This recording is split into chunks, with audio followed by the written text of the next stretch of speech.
அவரை சுற்றி சில இளம் மாணவர்கள். அவர்கள் கண்களில் ஒரே கனவு, இராணுவ அதிகாரியாக ஆக வேண்டும். அப்போது ஞானி சொன்னார், மாணவர்களே, எஸ்எஸ்பியில் தோல்வி அடைவதற்கான முதல் காரணம் அறியாமை.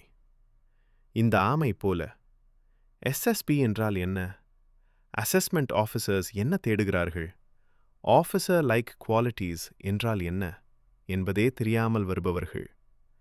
திசை தெரியாத பயணம் இலக்கை அடையுமா? இரண்டாவது ஆமை, இது முடியாமை. தெரியும், ஆனால் செய்ய முடியவில்லை.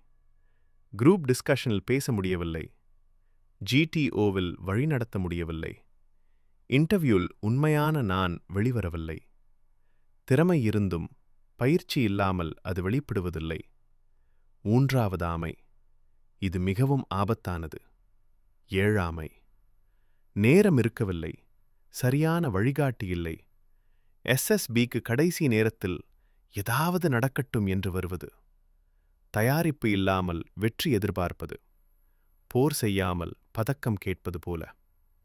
ஞானியின் உச்ச வார்த்தைகள். ஞானி சிரித்தார், பின் சொன்னார், மாணவர்களே, எஸ்எஸ்பி என்பது தேர்வு அல்ல, அது ஒரு மதிப்பீடு. நீங்கள் நடிக்க வேண்டிய இடம் அல்ல, நீங்களாக மாற வேண்டிய இடம்.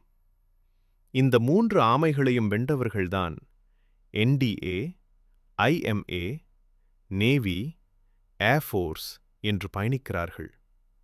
அறியாமையை அகற்ற, முடியாமையை மாற்ற, இயலாமை வெல்ல, எஸ்எஸ்பி பற்றி தெளிவாக அறிய, ஆஃபீஸர் லைக் குவாலிட்டிஸை உங்களுக்குள் வளர்க்க, சரியான வழிகாட்டுதலுடன் வெற்றியை அடைய.